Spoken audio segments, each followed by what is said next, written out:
Tonight, a report on Moses Lake approving its 2016 budget, and a man is accused of assaulting a firefighter at the scene of a collision. What's happening in sports, Bob? The Cougars and Huskies pick up bowl wins over the weekend, and a former Mariner passes on to the big diamond in the sky. Let's take a quick peek at our Weather Center forecast. And here in the Weather Department, as we slide out of this year of 2015, we're looking for the temperatures to remain very chilly. All the details coming up shortly. I'm Amber Jenks, and we have all this and much more on iFIBER 1 News. From the iFIBER 1 HD studio here in the heart of the Columbia Basin, this is iFIBER 1 News, your #1 source for local news, sports headlines, and our very own Weather Center forecast covering the entire Columbia Basin. This is iFIBER 1 News, and it starts now.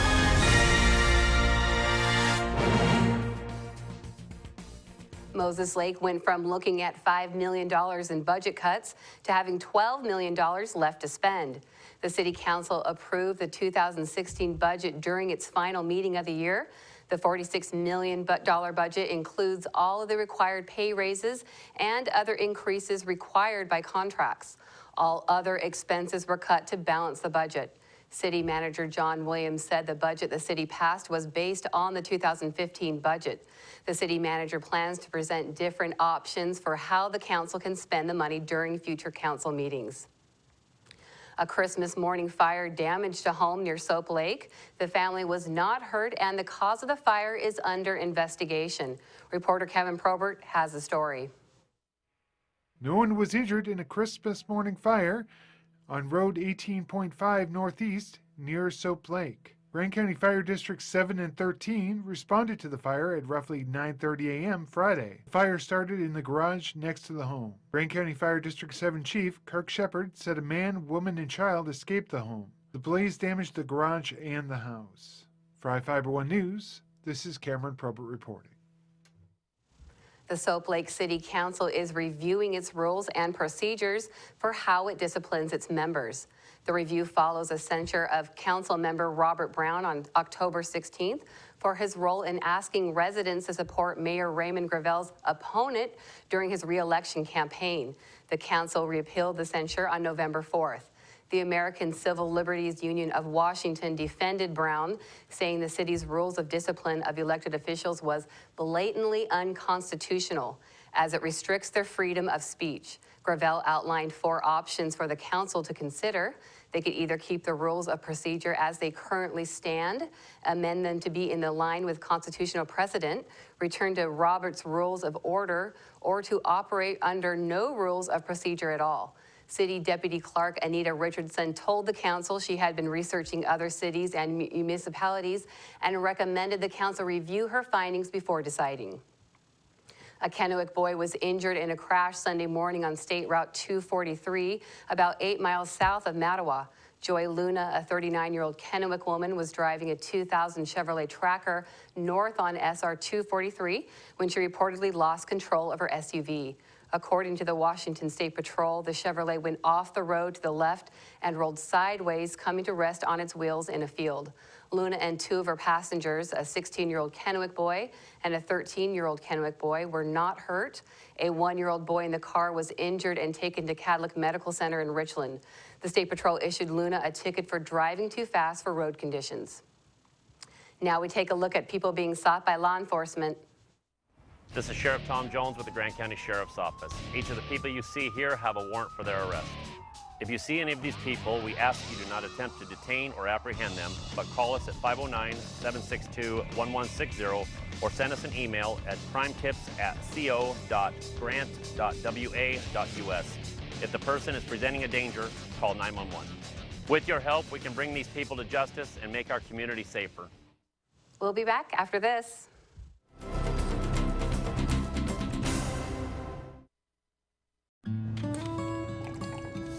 When the cold rolls in, it's time to turn on the heater and cozy up with a book. But turning up the heat can mean higher electric bills. And for some families in tough times, that could mean choosing between a warm meal or a warm house. For decades, people like you have extended a hand to help local families in need pay those winter electric bills. Share the warmth this winter to help keep your neighbor warm by giving a little when you pay your Grant PUD bill.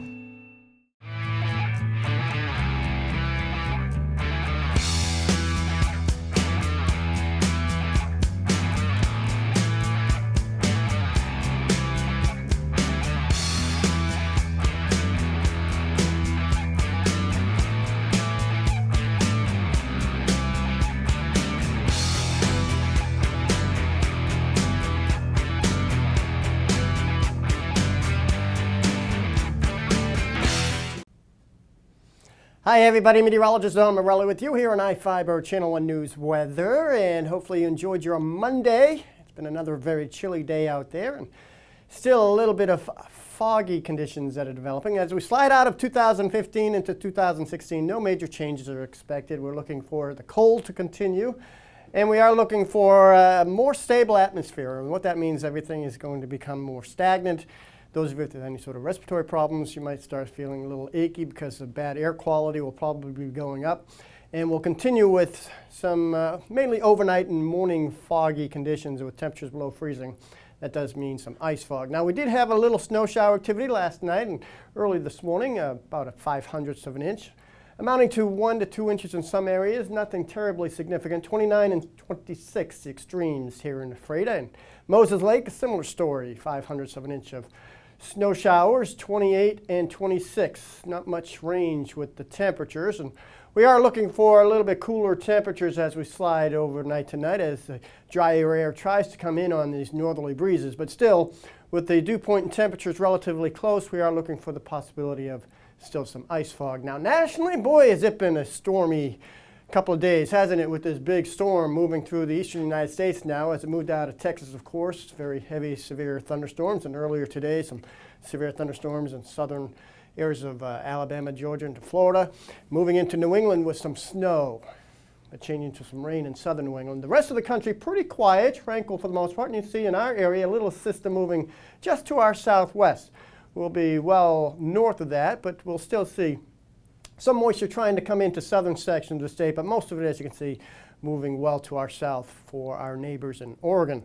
In the meantime, as we close in into our area, you'll notice still some cloudiness at times in our area in the basin, especially west and southwest of the Cascades as well, in the eastern areas of the state, the inland northwest. Some snow showers, especially as you head up into the northeastern sections of the state. But in general, we're looking for just some cold temperatures and a drying trend trying to take place, but very stable air means we're seeing the air stagnation increase, the air quality going up on the bad side, and of course the fog in the morning hours. Temperatures in the 30s and 40s west of the Cascades.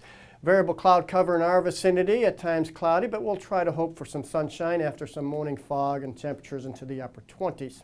Quickly now, you can see very little change the next couple of days.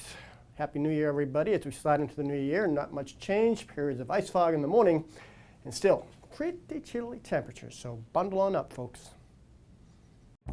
To save some energy, I've used Einstein's mass energy equivalents to design the haptic suits you see in front of you. They will maintain our core body temperature while we completely turn off our heat and air conditioning.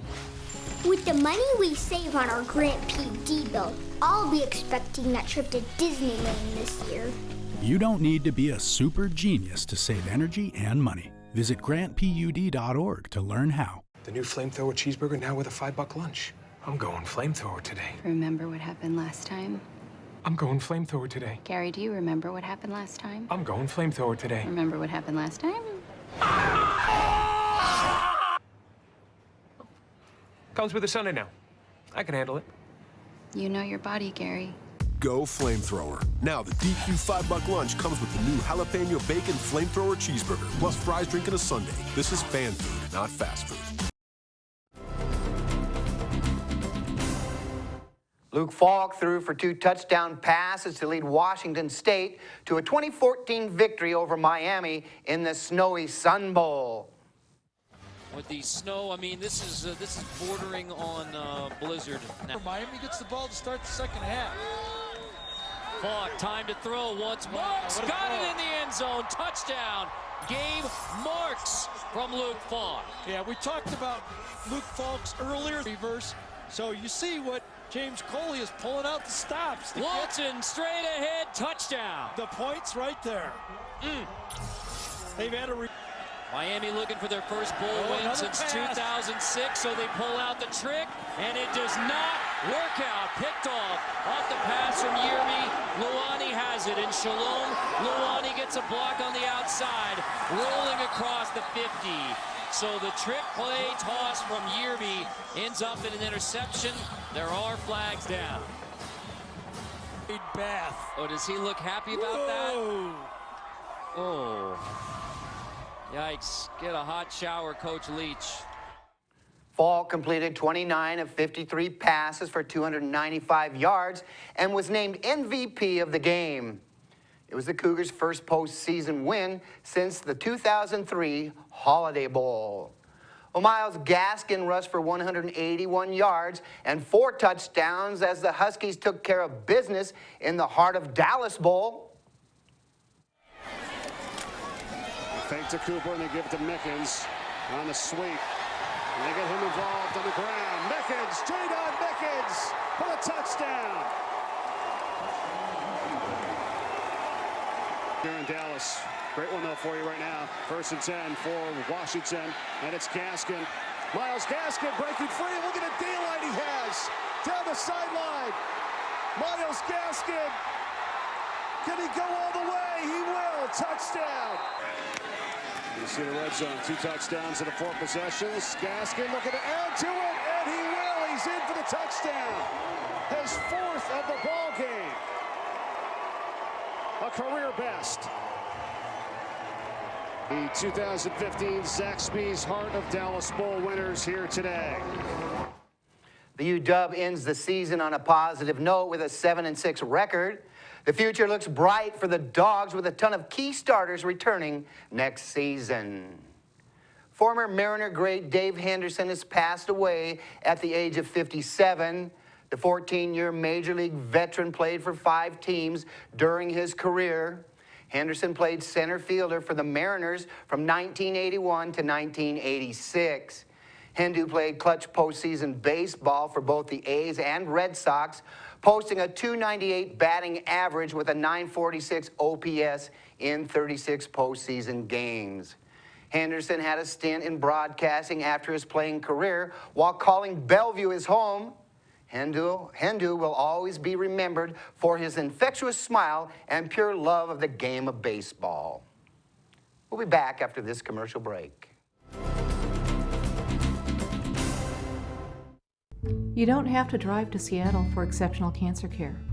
Confluence Health's cancer program delivers world-class care close to home. We have a highly experienced oncology team in a state-of-the-art facility, and we're a member of the Seattle Cancer Care Alliance, which gives our patients access to world-renowned therapies developed at Fred Hutchinson, the University of Washington Medicine, and Seattle Children's. Together with the SCCA, we're delivering world-class cancer care close to home. Well, one thing I knew from being a patient myself was that a dental office is a scary place to come to. And so we wanted everything possible to make sure that our office is a comfortable place for our patients to visit.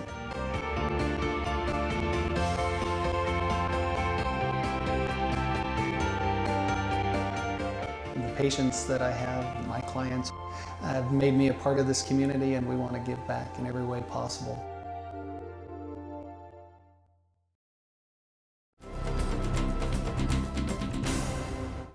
Our spotlight story tonight is about a new business in Moses Lake offering personal sitter care for dogs. Reporter Jeff Chu has the story. Jeremy and Michelle Betker turned their love of dogs into a home-based business. The Moses Lake couple is boarding dogs in their home through their business, Wigglebutt Sitter. It is affiliated with the online service dogvacay.com. The business offers personal sitter care for dogs, and it's an alternative to leaving a dog in a kennel. Jeremy explained how the business started. The kennel that we used to go to closed, so we had to try to figure out another alternative. So we had used Dog Vacay before, and we thought since we work from our home, with Michelle Becker Graphic Designs that, and we are home most of the time, that it would be a good solution to go ahead and offer the service for dog sitting. He talked about how the business works through dogvacay.com. You have to go on to DogVacay and fill out an application, and then they will review that. They'll call you, do an interview, and if you live close enough, they'll even come for a home inspection. For us, they basically become a part of our family. They drop them off, and you know, we don't have kennels, so they'll just hang out with our dogs, and we go ahead and feed the dogs all separately so that we can avoid problems. DogVacay.com also has a phone application for pet owners. The Betkers have fenced in much of an acre of land around their home for the dogs to roam. We've got over an acre of grass, and they've got plenty of room to run around and play, and we have a doggy door in the back, so they come and go as they want, and yeah, they tend to enjoy it. Michelle said there are personal features that make the service a positive experience for dogs and their parents.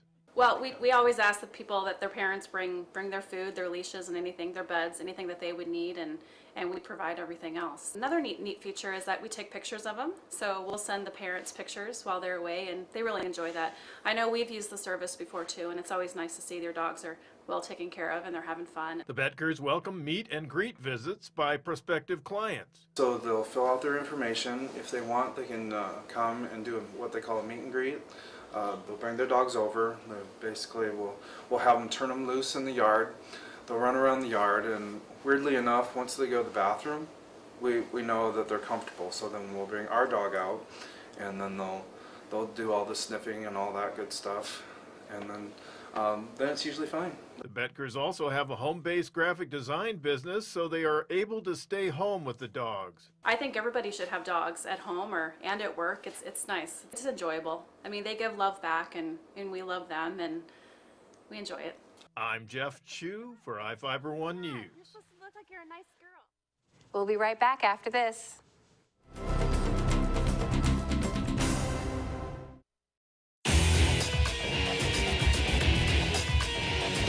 We are real students, and this really is our college. My dream will change the outcome of my life. My college is allowing me to achieve my dream. My dream is to be a pilot. My dream is to be a nurse. Only you can determine your dream. Big Bend will help you get there. What's your dream?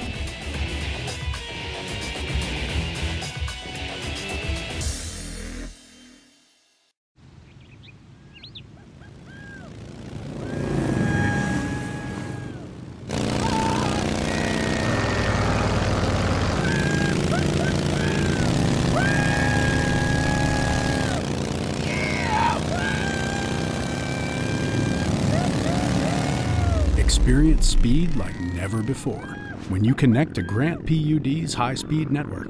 Visit grantpud.org to learn more.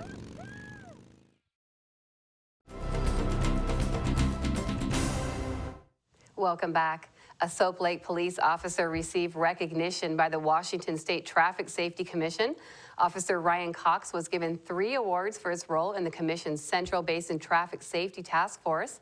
According to Soap Lake Police Chief Glenn Quantz, Cox was awarded for aiding in a DUI arrest, a minor in possession of alcohol arrest, and citing drivers who had improperly installed child safety devices. Mayor Raymond Gravel and the council members commended Cox on his accomplishments and thanked him for his continued service to both the city and Grant County. A man is accused of attacking an iFIBER firefighter who was helping at the scene of a 3-vehicle collision. Prosecutors charged Omar Herrera, a 20-year-old Soap Lake resident, in Grant County Superior Court with malicious mischief and assault in the 3rd degree. The collision at the intersection of State Route 28 and Road B Northwest on December 19th involved 3 vehicles and left 10 people injured. Herrera was translating for his father, who was in one of the vehicles, when he reportedly learned which vehicle caused the collision. Several witnesses reported Herrera became angry and began heading toward a Chrysler sedan. A firefighter tending reportedly stopped him from reaching the car. Witnesses reported Herrera attacked the firefighter and punched him at least once. Herrera allegedly threatened to punch the police officer, who restrained and arrested him. The defendant allegedly kicked out the rear window of an Ephrata officer's patrol vehicle. In Northwest News, a group of homeless campers say the Oregon Department of Transportation is not being fair. The group has been warned they'll need to leave an area near a popular bike path. They only have a few days to pack up, but many say they have no place to go. For CNN, Jennifer Dowling has the story. It's brutal, you know.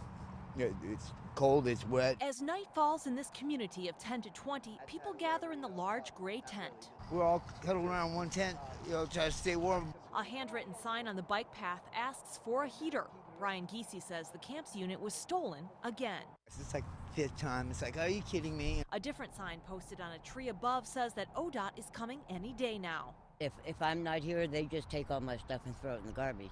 60-year-old Jenna Lathrop says whatever isn't moved will be confiscated. When they take everything you have to start all over again.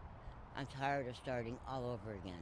Last time on the 29th, they slashed my tent because I wasn't moving fast enough. We spoke to ODOT's Don Hamilton about the sweep and those claims. She said in the past that ODOT just throws the stuff away. How do you respond to that? No, we save the belongings. We operate under certain rules where we bag them and we tag them and we make sure that they're safely protected and they have enough time to come and pick up their belongings. He says they do upwards of 200 sweeps a year to protect taxpayer interests. ODOT is obligated under the law to make sure that we protect this property. As for damage to people's tents, we are very careful to protect them. We would not do anything like slash or destroy any of their materials in there intentionally. Brian says afterwards he'll probably sleep on a stage in the park or under an overpass if his tent is taken. Can you go to a shelter? Where? There's like, come on, there's like 20 beds downtown or something. Everybody fights. They all fight. They come in, they're either intoxicated or wasted. So once the place is cleaned, some may eventually make their way back. It's somewhat safe. The neighbors are nice. It's centrally located where we can at least get food. Even if you don't have money, you know, dumpsters, whatever, survival. That's going to do it here for us at iFIBER 1 News. We want to thank you for watching, and we'll see you again tomorrow.